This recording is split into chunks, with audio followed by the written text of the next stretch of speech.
शीर्षक: पुल जो बह गया, प्रकृति का इम्तिहान, एक यथार्थवादी दीर्घ कथा। साल 2025 की गर्मियां। मानसून समय से पहले ही आ गया था, लेकिन इस बार वो बरसात नहीं, विनाश लेकर आया था। नेपाल, चीन और भारत की सीमाओं पर बसे पहाड़ी इलाकों में रह रहे हजारों लोग यह नहीं जानते थे कि उनकी जिंदगी का सबसे भयावह दिन अब कुछ ही घंटों की दूरी पर है। कहानी का आरंभ रासुआ का पुल। रासुआ नेपाल और चीन की सीमा पर बसा एक छोटा लेकिन व्यावसायिक दृष्टि से अत्यंत महत्वपूर्ण स्थान। यहीं स्थित था नेपाल चीन फ्रेंडशिप ब्रिज, एक विशाल स्टील का पुल जो व्यापार, आवाजाही और सांस्कृतिक आदान प्रदान का प्रतीक था। इसी पुल पर रोजाना सैकड़ों ट्रक और वाहन गुजरते थे। पुल के दोनों ओर सैकड़ों कंटेनर, गाड़ियां और व्यापारिक सामान खड़ा था। 8 जुलाई 2025 की सुबह आसमान में काले बादल गरज रहे थे और रात भर की मूसलाधार बारिश से नदी का जल स्तर खतरनाक सीमा तक पहुंच गया था। नेपाल पुलिस का एक जवान अर्जुन थापा, जो रासुआ चेक पोस्ट पर तैनात था, चिंतित होकर रेडियो पर संदेश दे रहा था। यहां बोटेकोशी नदी का स्तर बहुत बढ़ चुका है, कंटेनरों को हटाने के लिए आदेश दीजिए। पर जवाब में सिर्फ एक सामान्य चेतावनी मिली: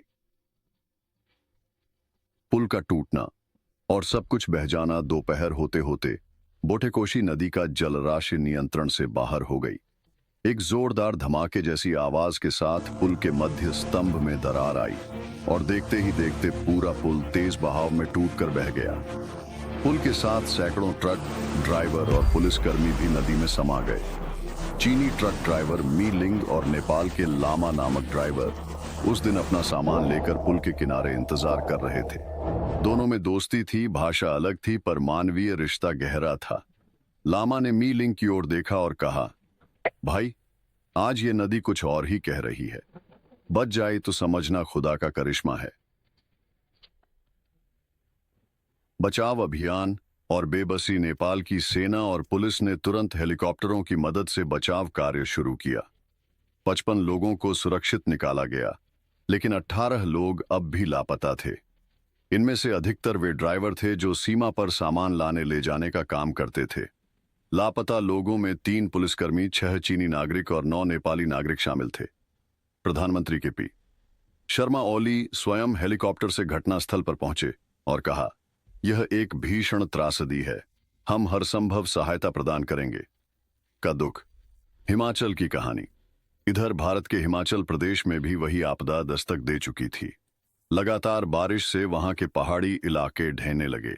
शिमला के पास एक छोटे गांव में सुमति अपने 2 बच्चों के साथ झोपड़ी में रहती थी।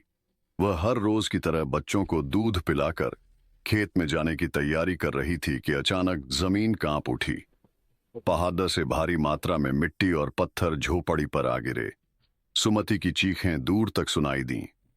कुछ घंटों बाद जब राजन नामक एक बचाव कर्मी वहां पहुंचा तो सिर्फ मलबा दिख रहा था और सन्नाटा। चीन की त्रासदी। तूफान डानास। चीन की ओर जेजियांग और फुजियान प्रांतों में डानास नामक उष्णकटिबंधीय तूफान कहर ढा रहा था। जमीन के भीतर का पानी बाहर निकल चुका था और शहर जलमग्न हो चुके थे। फुजियान की एक छात्रा जाओफेन, जो लाइब्रेरी में पढ़ाई कर रही थी, अचानक पानी में घिर गई। बिजली बंद, संचार व्यवस्था ठप और चारों ओर सिर्फ अराजकता। सरकारी आंकड़ों के अनुसार चीन में 2 दिन में ही 14 से अधिक मौतें हुईं और अरबों डॉलर का व्यापार नष्ट हो गया। राहत और पुनर्निर्माण का भरोसा दिया, मगर सच्चाई यह थी कि गांवों में कोई भी सहायता समय पर नहीं पहुंच पा रही थी। भूखे बच्चों की चीखें, रोती हुई माएं और बेबस चेहरे, यही था असली दृश्य। प्रकृति की चेतावनी। जलवायु परिवर्तन के कारण अब ऐसी आपदाएं अधिक विनाशकारी होती जा रही हैं। ये बाढ़ सिर्फ पानी का बहाव नहीं थी, ये मनुष्य की अनदेखी, लालच और अत्यधिक शहरीकरण का परिणाम थी। धरती माँ बार बार चेतावनी देती है, मगर हम केवल विकास के नाम पर उसकी चीत्कार को अनसुना करते हैं। रासुआ नदी के किनारे एक बच्चा बहती लकड़ी से खेलते हुए कहता है, माँ, क्या ये वही पुल है जो आप दिखाते थे मुझे? माँ की आंखें भर आती हैं। वो चुपचाप बच्चे को गले लगा लेती है। पृष्ठभूमि में नैरेटर की आवाज। ये कहानी सिर्फ एक पुल की नहीं, ये कहानी है मानवता की, जो प्रकृति से आंख मिलाकर चलने की भूल कर बैठी। अब भी वक्त है, रुक जाए, समझ जाए, वरना अगली बार शायद चेतावनी नहीं, अपना रौद्र रूप दिखाया। हजारों साल से इंसान नदियों के किनारे बसा है, उन्हें जीवनदाता माना है। लेकिन कभी कभी यही नदियां अपने आप को बचाने के लिए अपना रौद्र रूप भी धारण कर लेती हैं। 2025 की गर्मियां। चीन के मध्य भाग में ऐसी ही एक घटना घटी, जब बाढ़ ने लाखों जिंदगियों का रास्ता बदल दिया। जून से लेकर जुलाई के महीने में चीन के यांगत्जे और जेजियांग प्रांतों में अचानक भारी बारिश शुरू हो गई। मौसम वैज्ञानिकों ने चेतावनी दी थी, लेकिन किसी ने नहीं सुना। Interview clip. एक ग्रामीण: हमने सोचा था ये सामान्य बारिश है, लेकिन फिर एक दिन नदी ने किनारा तोड़ दिया। पानी घरों में घुस गया, बिजली गुल हो गई, रास्ते लुप्त हो गए। और फिर बचाव अभियान शुरू हुआ। चीनी सरकार ने एक बड़ा ऑपरेशन शुरू किया। सेना, रेड क्रॉस और स्वयंसेवी संगठन जुट गए। हेलीकॉप्टरों से खाना और दवाइयां बांटी गईं। लोगों को सुरक्षित स्थानों पर पहुंचाया गया। बचाव दल के सदस्य, हमने 72 घंटे बिना रुके काम किया। लोग पानी में फंसे थे, हमने नावों से उन्हें निकाला। लेकिन इस सब के बावजूद कई लोगों की जान चली गई। हजारों घर तहस नहस हो गए और खेत बर्बाद हो गए। जैसे जैसे पानी उतरा, एक नई दुनिया सामने आई। जहां बस्तियां थीं, वहां अब केवल कीचड़ था, लेकिन इंसानी हौसला अभी भी जिंदा था। मैंने अपना स्कूल खो दिया, लेकिन मैं फिर से पढ़ूंगा। मैं डॉक्टर बनूंगा ताकि मदद कर सकूं। सरकार ने राहत शिविर लगाए, घरों के नए नक्शे बनाए, लेकिन यह सब करने में कई महीने लग गए। क्या यह बाढ़ नैसर्गिक थी? क्या यह मानवीय लापरवाही का परिणाम था? क्या जलवायु परिवर्तन का यह एक और संकेत था? एक पर्यावरणविद: जलवायु परिवर्तन के कारण बारिश के पैटर्न बदल रहे हैं। अब हमें तैयार रहना होगा और प्राकृतिक संसाधनों के साथ संतुलन बनाए रखना होगा। बाढ़ ने न सिर्फ चीन को झकझोरा, बल्कि पूरी दुनिया को एक संदेश दिया कि प्रकृति के साथ छेड़छाड़ का खामियाजा भुगतना पड़ता है। चीन की बाढ़ की कहानी न तो सिर्फ तबाही की है, न ही सिर्फ दर्द की। ये कहानी हौसले, साहस और आशा की भी है।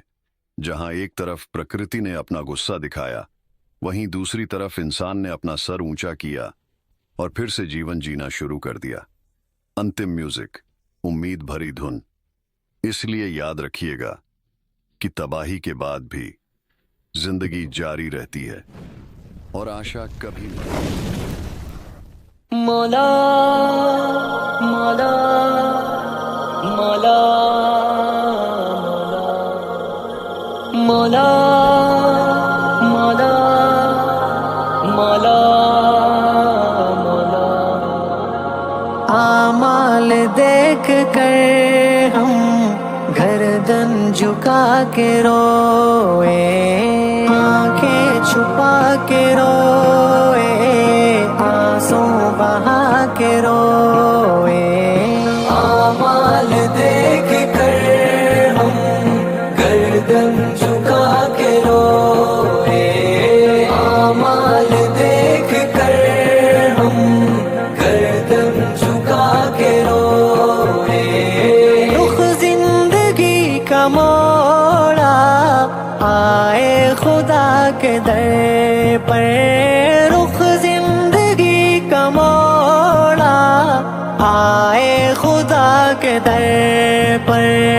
लब पर मुआफियों के नगमे सजा के रोए, लब पर मुआफियों के नगमे सजा के रोए। आमाल देख कर हम गर्दन झुका के रोए, आमाल देख कर हम गर्दन झुका के रोए। कैसी थी बेवफाई, हद से गुजर गए थे। कैसी थी बेवफाई,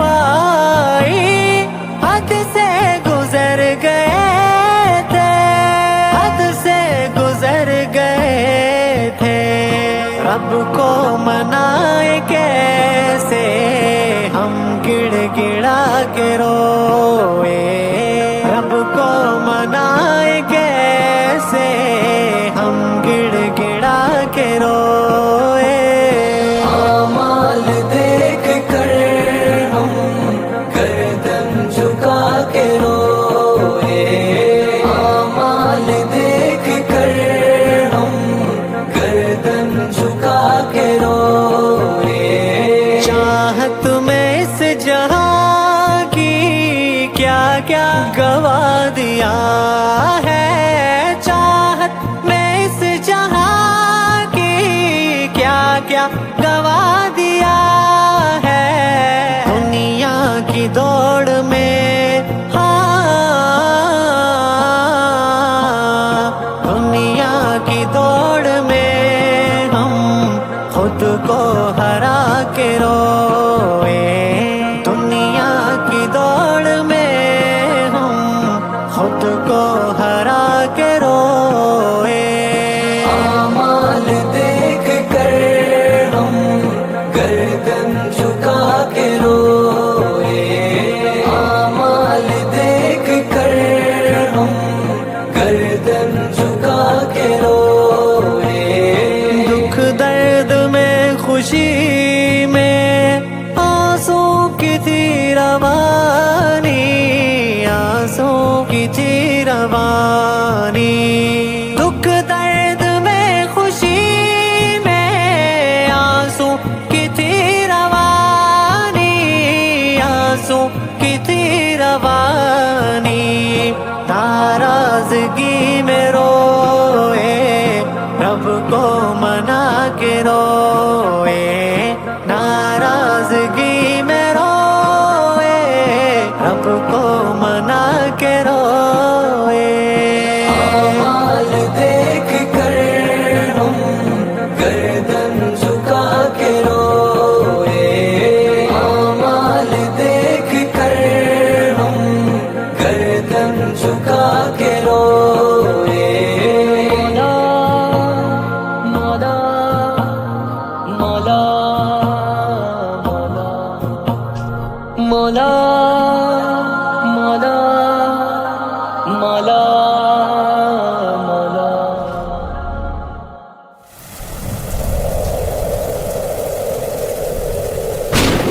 हर खता पे शर्मसार हूँ मैं, हर खता पे शर्मसार हूँ मैं।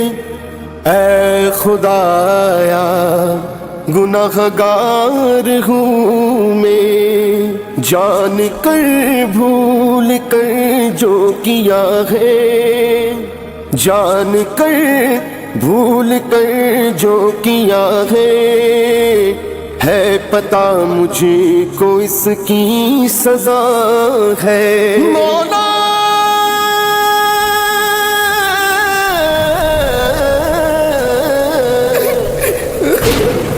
तेरी चौखटे पे सर ना झुकाया, बस जमाने को अपना बनाया। तेरी रहमत ही तो आसरा है, ऐ खुदाया गुनाहगार हूँ मैं।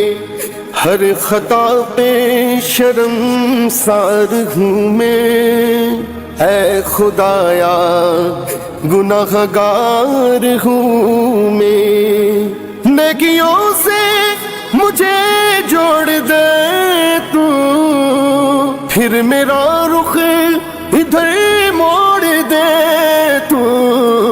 इन दुआओं में ऐसा असर दे, इन दुआओं में ऐसा असर दे।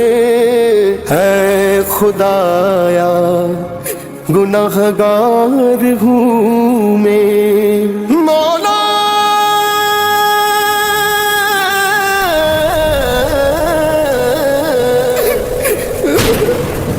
माँ से बढ़ के है प्यार तेरा, और तेरे सिवा कौन मैं। गिर जो जाऊं तो मुझको उठा दे, गिर जो जाऊं तो मुझको उठा दे। ऐ खुदाया गुनाहगार हूँ मैं, हर खता पे शर्मसार हूँ मैं। ऐ खुदाया गुनाहगार हूँ मैं, मेरे आंसू सवाली है तेरे, गिर रहे हैं ये दामन में मेरे। अब तो सुन ले मेरी तू खुदाया, अब तो सुन ले मेरी तू खुदाया। है खुदाया गुनाहगार हूँ मैं, हर खता पे शर्मसार हूँ मैं। ऐ खुदाया गुनाहगार हूँ मैं।